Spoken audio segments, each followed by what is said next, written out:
Make your future 미래 채널 마이앤. 네, 오늘도 저와 함께 미래생활 업데이트 해보시죠. 오늘 볼 자료는 통계청에서 발표한 2020년 인구주택 총조사 결과를 보실 거예요.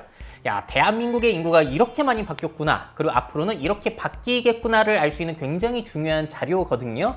근데 아래 보시게 되면 등록 센서스 방식이라고 나와 있는데, 이거는 현장 조사 없이 등록된 자료를 가지고 조사한 방식이라는 거예요. 자, 그럼 퀴즈를 통해서 알아보도록 하시죠. 대한민국의 인구 늘어났을까요? 줄어들었을까요? 이렇게 들으시면 웃기시죠? 왜냐면은 미래 채널에서나 뉴스에서나 작년에 인구가 줄어들었다는 것을 너무나 많이 들으셨기 때문에. 자, 근데 인구주택 총조사 결과는 또 달라요. 2019년 대비 2020년에 대한민국 인구가 무려 5만 명 늘어났다는 겁니다. 자, 참고로 남자는 4만 명이 감소가 됐고요. 여자는 9만 명이 늘어나서 5만 명이 총 늘어났다는 건데, 아니, 내가 통계청 자료로서 그리고 뉴스 기사로 보기로는 2019년 11월부터 무려 2021년 5월까지 19개월 연속 자연 감소가 일어나고 있다고 봤는데 무슨 이야기냐? 자, 이거는 주민등록상에 태어난 사람, 사망자 수만 따졌을 때 이렇게 되는 거고요. 주민등록 인구 통계와 총조사 인구 통계가 좀 다릅니다. 그 이유는 뭐냐면은 총조사 인구라는 것은 주민등록 인구에다가 해외 거주자와 국내 거주 외국인을 포함한 거예요.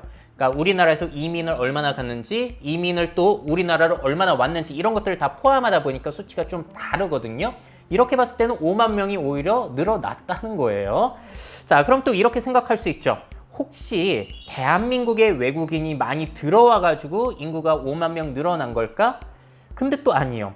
보시게 되면 2019년 대비 외국인은 8만 명이 감소가 됐습니다. 자, 그리고 그래프 보시게 되면 참고로 한국계 중국인들, 화교분들이시죠. 그리고 중국분들, 베트남 분들이 우리나라에서 많이 차지를 하고 계신데 어쨌든 줄어들었다는 거. 자, 그렇다면 이거를 어떻게 해석할 수 있는 거냐면 통계청에서는 이렇게 보고 계세요. 외국에 체류하던 한국인들이 한국에 많이 들어오다 보니까 총 인구로 봤을 때는 한국인의 인구가 늘어났다라고 분석을 하고 계시다는 거예요. 자, 이렇게 보니까 또 다르네요. 자, 그리고 한국은 대다수의 지역들이 지금 인구 감소가 되고 있는데 인구 증가율이 가장 높은 지역이 있겠죠. 자, 이 중에서 어디일까요? 서울, 제주, 세종, 경기. 정답은 세종이에요. 세종은 여전히 인구 증가율이 가장 높다라고 나오고 있고요. 그 다음이 경기, 제주 순. 그리고 시도별 인구 많이 감소하고 있는 곳은 어디냐면은 제일 감소 심한 곳이 경북, 광주, 대구, 울산 순이라고 보시면 되겠습니다. 자, 그리고 이걸 좀 더 잘게 쪼개가지고 시, 군, 구별 인구 증감률을 보시게 되면 이렇게 그래프로 나오게 되는데요. 많이 늘어난 지역이 어디냐면 경기도 수원이 제일 많이 늘어났어요. 121만 명. 그 다음에 용인시에서 107만 명, 고양시에서 105만 명. 다 경기 지역이 많이 늘어났다고 보시면 되겠고, 자, 다음 퀴즈. 인구가 가장 많이 유출된 지역이 또 있어요. 그러니까 우리나라에서도 막 이동을 하잖아요. 이사 다니면서. 많이 유출된 지역. 서울, 부산, 경기, 경북 중에 어디일까요? 자, 통계청 자료를 보시게 되면은 역시나 유출이 제일 심한 지역은 서울입니다. 서울은 예전부터 계속 인구가 줄어들고 있죠. 그래서 총 따졌을 때 5만 5천 명가량이 줄어든 거예요. 유출로만 봤을 때는 무려 46만 명이 나갔고요. 유입으로는 40만 명이 들어온 거예요. 그 다음에 부산도 줄어들었고 유출이 많이 됐고 대구, 인천도 상당히 많이 유출이 되었다라고 통계가 나오고 있어요. 인천 같은 경우에는 좀 의외였어요. 부산 줄어들고 있는 건 알았는데 인천은 늘어나가지고 제2의 도시가 인천이 될 수도 있다라는 얘기가 나왔는데 보니까 인천 역시도 15,000명 정도가 순 유출이 진행이 됐네요. 자, 그렇게 이동한 인구들이 다 어디로 갔냐면 경기 지역으로 많이 갔고요. 그 다음에는 세종, 충북, 제주도 쪽으로 사람들이 많이 이사를 하고 있다, 이동을 하고 있다라고 보시면 되겠어요. 자, 그리고 또 이건 중요한 내용인데요. 대한민국의 인구수가 앞으로 계속 줄어들겠지만 가구 수는 증가했을까요? 감소했을까요? 가구 수는 지금 계속해서 증가를 하고 있고요. 2019년 대비 2020년에는 59만 가구가 증가했어요. 인구는 5만 명, 머리 숫자적으로 봤을 땐 5만 명이 증가했는데 가구는 59만 명이 증가됐다. 이거 무슨 얘기죠? 전에 4인 가구, 5인 가구였던 것이 1인 가구, 2인 가구로 계속 쪼개지다 보니까 가구 수는 늘어나고 있다는 거예요. 이게 얼마나 웃기냐면 55년이랑 비교해 보시면은 가구 수가 거의 7배로 늘어난 거고요. 90년이랑 비교해도 거의 2배 정도로 늘어났다라고 보시면 되겠어요. 그래서 앞으로 인구가 대한민국에서 줄어들 수는 있겠지만 가구가 자꾸 쪼개지면서 뭐 필요한 생필품 같은 거 있잖아요. 뭐 전자제품이라든지 소파, 침대 이런 것들은 여전히 수요가 계속 늘어날 가능성이 있다는 거죠. 자, 이렇게 가구 수가 늘어난 중요한 이유 1인 가구가 늘어났기 때문일 텐데요. 2020년 기준 1인 가구 비율이 나왔습니다. 자, 몇 퍼센트라고 보세요, 여러분들? 한번 예상해 보시겠어요? 자, 정답은 1인 가구 비율이 31.7%예요. 자, 그래서 세 집 중에 한 집은 대한민국에서 혼자 사는 가구라고 보시면 되겠고, 그 다음에 2인 가구, 3인 가구, 4인 가구, 5인 가구 순인데 5인 가구 이상은 진짜로 그 퍼센테이지가 적다라고 보시면 되겠고요. 1인 가구, 2인 가구 비율을 합치게 되면 거의 60%로 압도적으로 높습니다. 근데 이 합친 수치가 2000년이랑 비교하면 거의 2배로, 그러니까 우리나라 가구가 진짜 빠르게 쪼개지고 있어요. 무슨 세포 분열되는 것도 아니고.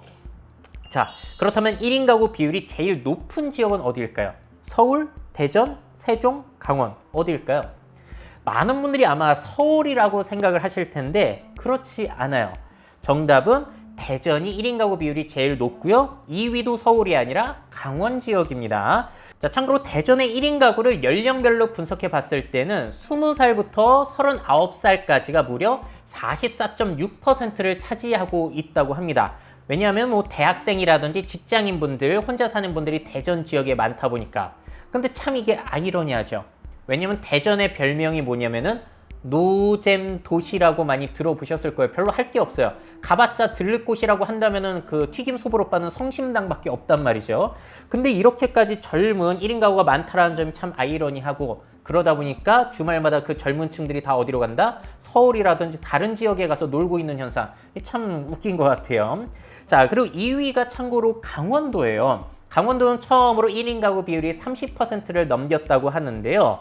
자, 왜 이렇게 됐냐면은 청년층이 순유출이 되었고 은퇴층이 순유입이 되었고 농업, 어촌 지역이 많은 지역이다 보니까 이런 결과가 나왔다는 겁니다. 참 재밌어요. 그 다음이 서울이라는 거. 자, 그리고 연령별로도 한번 볼게요. 1인 가구 비율이 제일 높은 연령대는 어디일까요? 20대, 30대, 60대, 70대.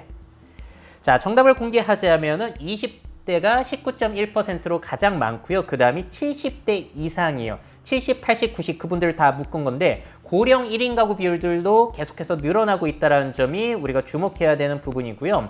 성별로 따졌을 때 남자 같은 경우에는 1인 가구 누가 제일 많냐면은 30대가 21.6%로 제일 많고요.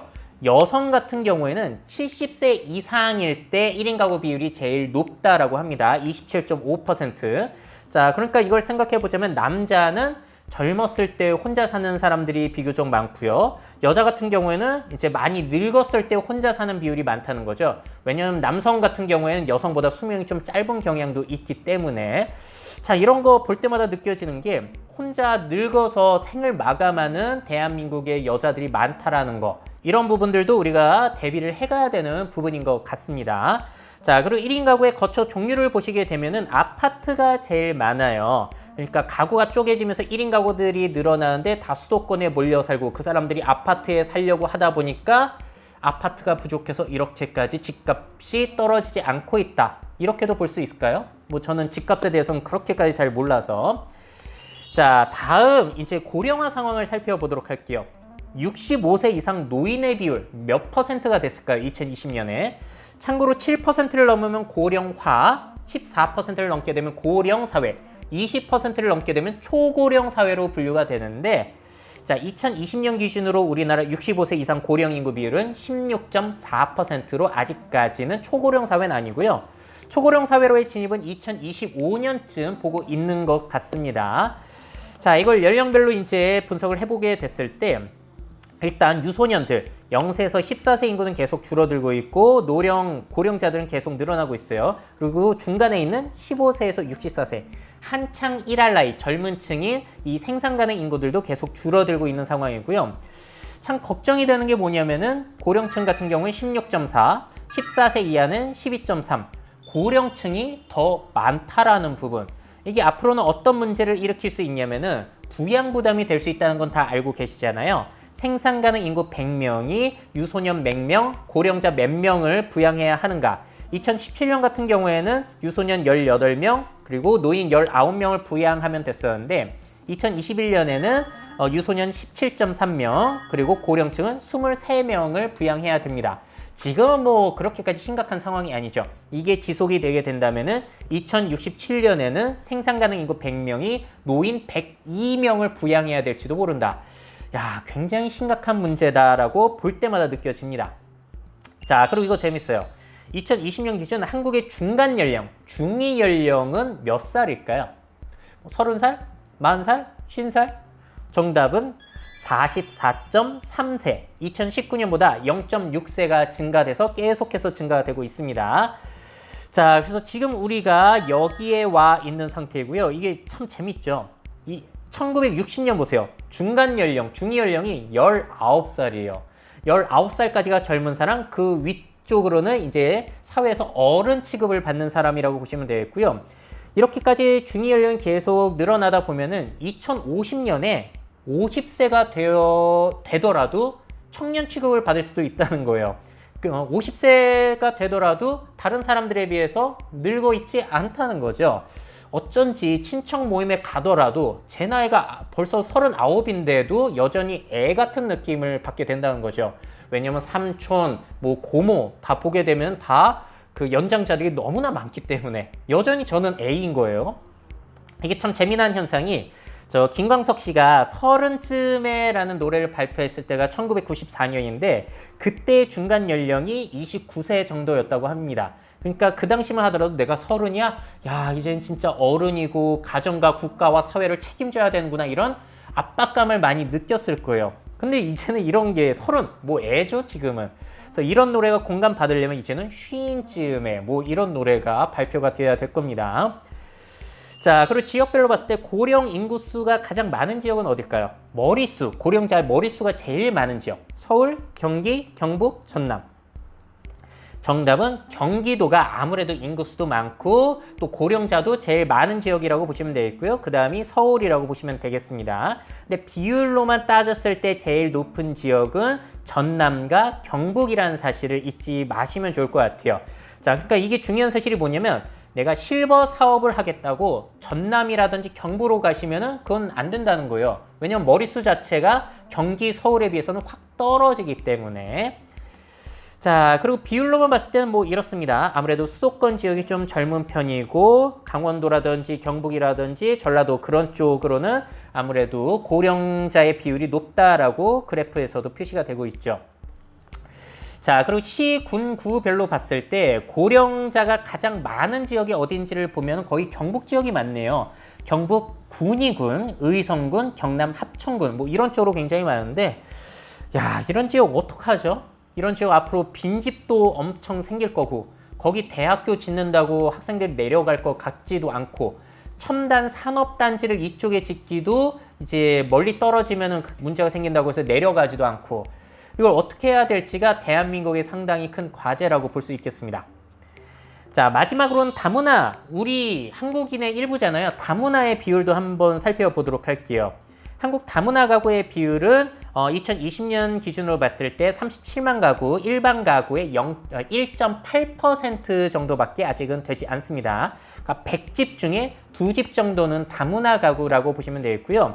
근데 그렇다고 해서 무시할 만한 게 아닌 것이 이게 2019년 다문화 인구동태 통계인데 이 자료를 보시게 되면은 새롭게 결혼하는 사람, 결혼하는 10커플 중에 한 커플은 다문화 커플이거든요. 그래서 우리 사회에 당당하게 인정을 받아야 되는 우리에 속하는 분들이 아닐까라고 저는 생각을 하고 있고요. 그리고 다문화 대상자 국적별 비율을 봤을 때 역시나 제일 많은 비율은 중국, 한국계 중국 분들, 그리고 베트남 분들이 상당히 많으시네요. 자, 그리고 다문화 대상자는 경기와 서울에 주로 거주를 하고 계십니다. 경기도의 31.9%, 서울의 20.2%가 거주해 계시고요. 이걸 또 잘게 쪼개봤을 때 시, 군, 구별 외국인이 제일 많은 곳은 어디일까요? 서울, 수원, 인천, 안산. 자, 시, 군, 구별로 봤을 때 제일 머릿수가 많은 지역은 어디냐면 외국인이 가장 많은 지역은 안산이에요. 안산에는 7만 9천 명 정도가 계시고요. 근데 이걸 또 비율로 봤을 땐 달라지죠. 비율로 봤을 때 제일 많은 지역은 충북 음성군. 그러니까 아무래도 외국인 노동자분들이 많은 지역에 이렇게 많이 나타나고 있고요. 근데 의외인 게 뭐냐면 비율로 봤을 때 2위. 서울 영등포구가 2위로 나오고 있습니다. 뭐 대림동이라든지 그런 차이나타운이 크게 조성이 되어 있으니까 이렇게 퍼센테이지가 나왔다고 볼 수 있겠고요. 그러다 보니까 이게 옛날 기사 전에도 보여드렸는데 대림동 같은 경우에는 중국 분들이 워낙 많다 보니까 학교에 가게 되면은 한국어보다 중국어가 더 많이 들리기도 한다는 거예요. 그러니까 한국 안에 작은 중국이라고도 볼 수가 있겠죠. 자, 이렇게까지 해가지고 2020년 인구주택 총조사 결과를 함께 살펴보셨습니다. 자, 우리나라 인구 상황이 이렇게 바뀌어왔고 앞으로는 이렇게 바뀌겠구나. 힌트가 되셨기를 바라고요. 자, 이 자료 보면서 어떤 생각이 드셨는지 댓글로 남겨주시면 고맙겠습니다.